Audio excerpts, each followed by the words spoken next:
Plus de 170 personnes étaient présentes pour danser, chanter, échanger et se rencontrer lors de cette première édition de la guinguette. Les Sing and the Holzmacher de Zebar ont su attirer les participants sur la piste de danse grâce à leur registre musical enjoué. Puis, Margot Beiler, originaire de Forstheim, a comblé le public avec 2 démonstrations d'une discipline qu'elle maîtrise à la perfection, la pole dance. Un franc succès pour cette première édition qui fut un réel moment de convivialité et de partage à destination des seniors du territoire. L'équipe animation a proposé durant tout l'été un programme varié pour nos enfants et les familles.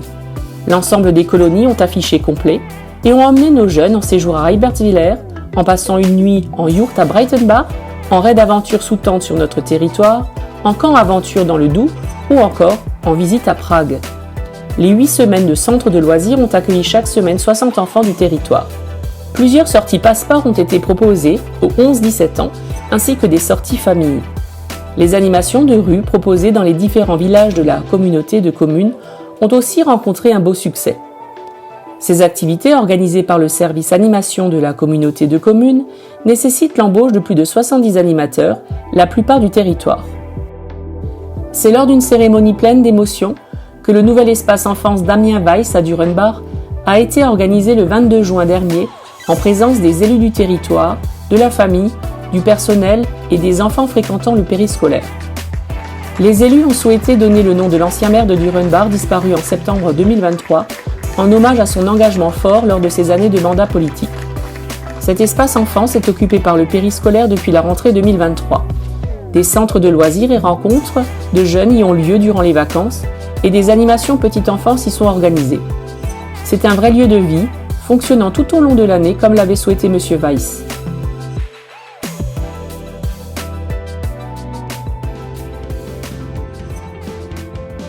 Le festival Rockenstein 2023 s'est tenu les 16 et 17 août aux abords du château fort de Fleckenstein. Ce festival, bien ancré localement, a remporté un beau succès avec environ 500 personnes par soirée. Le festival a été ouvert par les jeunes qui ont participé au stage rock organisé par l'animation jeunesse de la CCSP FDMJC. Les jeunes engagés ont quant à eux œuvré en coulisses, à la buvette et à la restauration. Cet été, la maison rurale de l'Outreforêt a de nouveau réussi à captiver ses visiteurs avec une programmation riche et variée. La fréquentation est restée stable par rapport à l'année dernière, avec un total de 2219 visiteurs depuis le 1er juillet.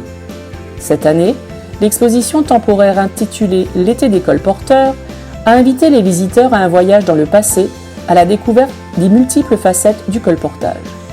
Chacun a pu partir à la rencontre de ces hommes et femmes qui parcouraient les routes d'Alsace, pratiquant des métiers ambulants comme vanniers, crieurs publics, vendeurs de produits de la ferme ou encore musiciens et artistes.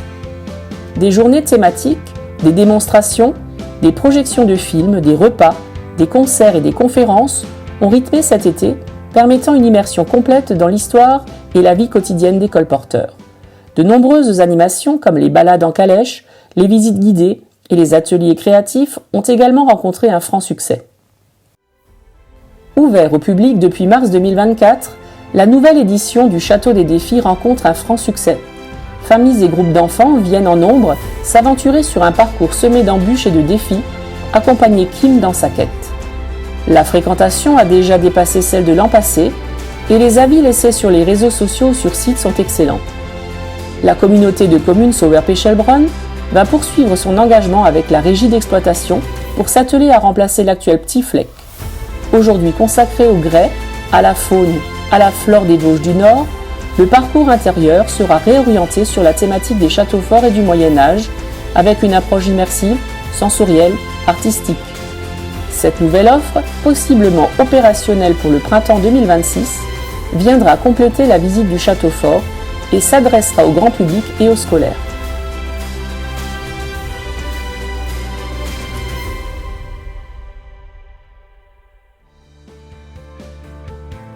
En mai dernier, la communauté de communes Sauer-Pechelbronn s'est vue décerner le label employeur Pro Vélo niveau argent par l'AFNOR.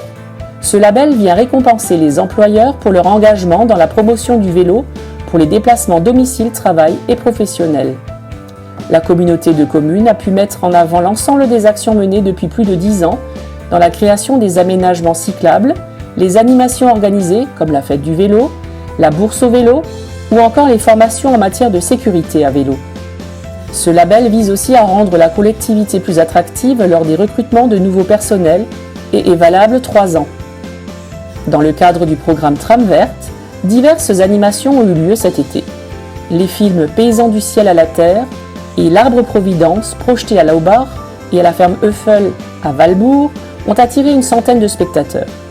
La Maison de la Nature du Delta de la Sauer et d'Alsace du Nord a animé 2 sorties nature à Wörth et à Lembach.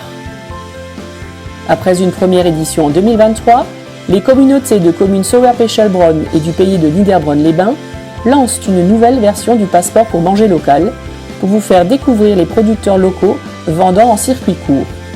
Il est en cours de distribution dans les foyers. Les participants sont invités à faire tamponner leur passeport chez les producteurs et les associations partenaires. L'opération se déroule du 1er septembre 2024 au 31 mai 2025.